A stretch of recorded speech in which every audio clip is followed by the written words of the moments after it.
Hi everyone, happy Wednesday. I am here because I wanted to follow up on the writing exercise that I went live about, I think last week, and it went so deep that I've actually been in deep meditation about a lot of the things that it was bringing up for me and ideas and solutions that were coming up for me, and I think that was just from the first 4 questions. And as a review, those questions were what's working in terms of what am I doing that's really working. And remember, this started from, the New Year's strategy and what am I going to be doing. So what's working, what was working, what's not working, and then what do I fear and what can I do about it? And just those 4 questions revealed so much to me and created so much opportunity to deep dive and really take a look at what I could be doing to make 2018 one of the best years yet. So it's been a while since I came back with some of the more of the questions that I started asking myself that day. And you'll remember, or maybe you remember, that this exercise started when I woke up one morning feeling really anxious and really full of fear, and instead of giving into the fear, getting really curious about it. So I started listing all of these questions to help me more effectively move through it and not go into some old patterns being back in the day just watching Netflix all day, or maybe self-medicating with a lot of wine, not maybe, definitely. And instead I was just like, well, let's get curious, let's start asking questions. So those were the first 4. Now, yesterday I spent a lot of time deep diving into some more of the questions. I'm still not done. So what do I fear? What can I do about it? And then what lights up my soul? That's really important when you're looking for your professional, your creative, your personal purpose, right? And by the way, those things aren't separate. They're all integral. If one thing is off, then the other thing is going to suffer. If you're not happy in your career, in your job, in your money house, you're probably going to bring that home, and our partners and our family members and everything are going to have to deal with sort of that lower vibration upset that we bring, and it affects everyone, right? Like, separation is an illusion, people. The people who want to compartmentalize and think that they can keep this separate from that, that's not the case. So what lights up my soul? And I spent a lot of time yesterday looking at that. And I looked at it obviously in a career, in play, in personal, and a couple of things that came up for me were travel. Travel came up, camping, going to the desert. Lucky me, I live in the desert, so I don't have to really go far. It's funny, several times on this list came up when my husband and I are laughing together. I'm feeling really, really grateful that has been happening a lot lately. Anyone who's in a long-term relationship knows that there's cycles, and sometimes the laughter doesn't come as easy, so I've just been really rejoicing in that. A couple of other things that light up my soul are not only getting into nature, but I really love luxury experiences. I used to have an internal conflict about this. I thought that they couldn't exist together, the love of nature and the love of luxury. So just as much as I love going off the grid for 3 or 4 days, if you've ever done coaching with me, you know that there's some days where I won't be available for text or email support.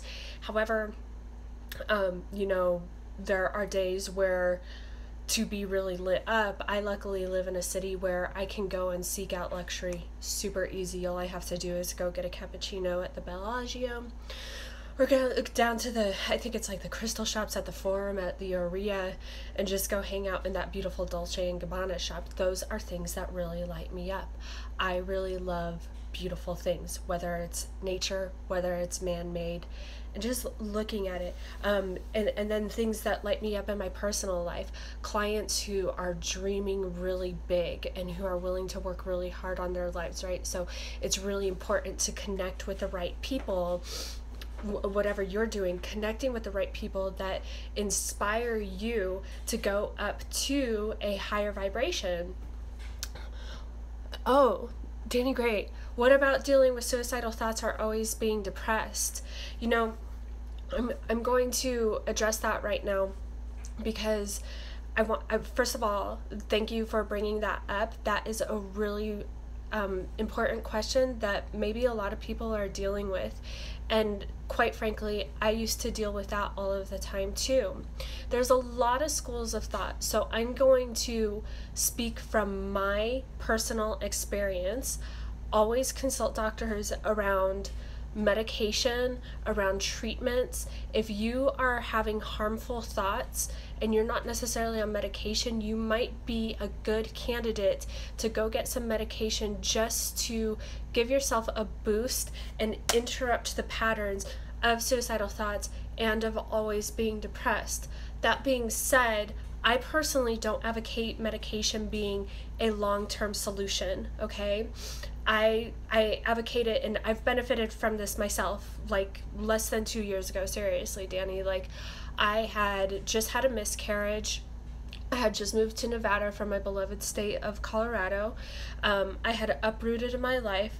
I was somewhat newly married, and I love my husband so much, but sometimes the integration of a new role in life, I wasn't finding it gracefully, to say it really bluntly, but I had lost the baby. I was in Las Vegas by myself for a little while, and the idea of suicide was for sure there, and it was really scary.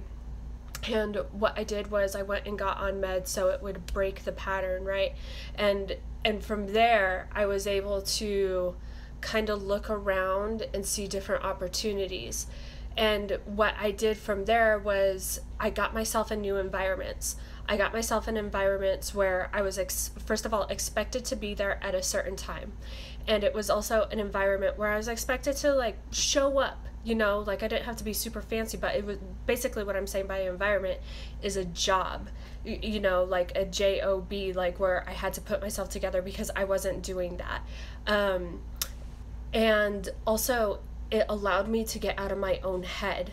I was around people who were learning how to sell, and it just interrupted the pattern. I was out of my own head because a lot of the times when we're suffering, we're focusing inward on ourselves, and instead of focusing on what we could be doing externally for other people, for serving other people, or what lights up our soul. So Danny Gray, this exercise about what lights up your soul, if you can get to that spot through that depression, because depression is just like that really heavy fog, start thinking about the things like go back to your childhood.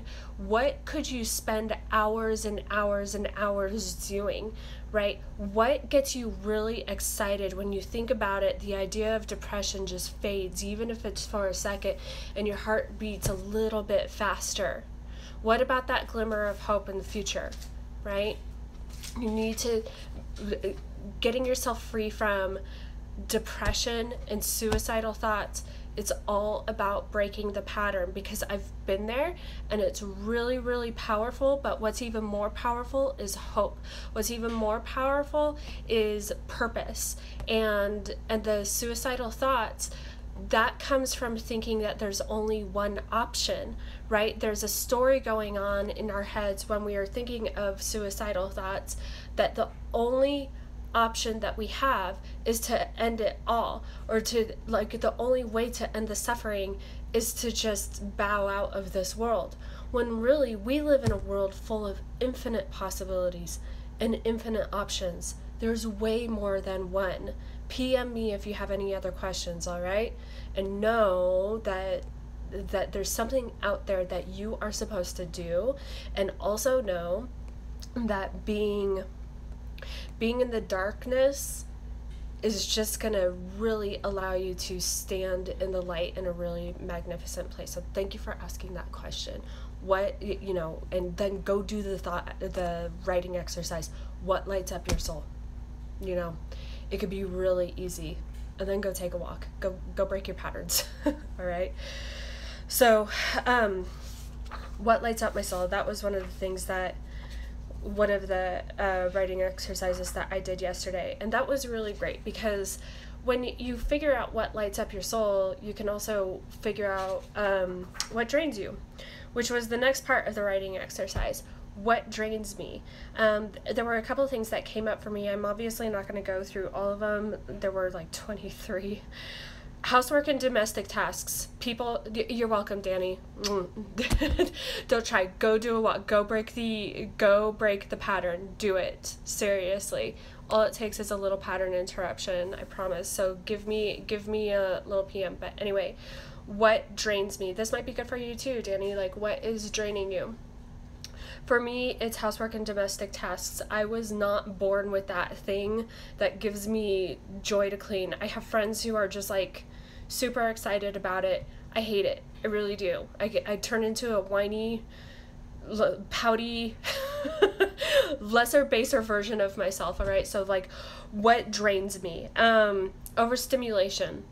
Another thing about Las Vegas is that it is built for overstimulation, right? It's trying to hypnotize you. It's hypnotizing you into like going in, gambling, consuming, doing the whole thing. It's not bad. It's not good. It just is what it is.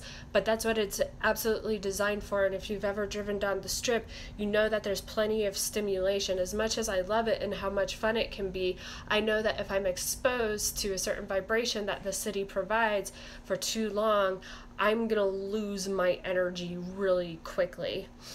Hi, Vikesh and Nimani. I'm so sorry that I just completely butchered that. Anyway, so we're talking about some writing exercises, and I'm following up from a week ago. So thank you for joining. I really appreciate it.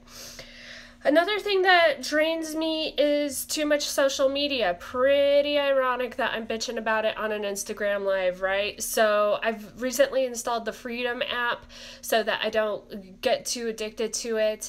Sometimes I mute people for 30 days if they're really excited about expressing maybe political views or anything like that. Like, more power to you if that's something that really lights you up and everything. However, if there's a certain amount of negativity that brings out a lot of judgment with me that is just really draining, and I don't really like it.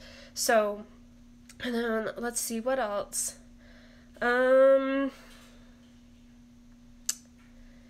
Yeah, dealing with the details, I think that has something to do, that would be tied in with like homework and domestic tasks. I'm just not really good at that.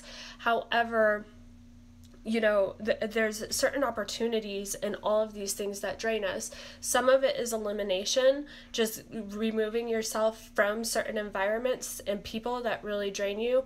And in a couple of other places, it brings up opportunity. And that was something that I realized with the next question, which was, how can I eliminate these draining elements from my life? So I had a really amazing aha moment with dealing with the details when I was writing through this the other day. And if you've ever done coaching with me, or if you ever do coaching with me, we'll talk a lot about values levels in the context of some work that Claire Graves did. And that's talking about the evolution of the human race, but we can also apply it to a micro level of the individual evolution.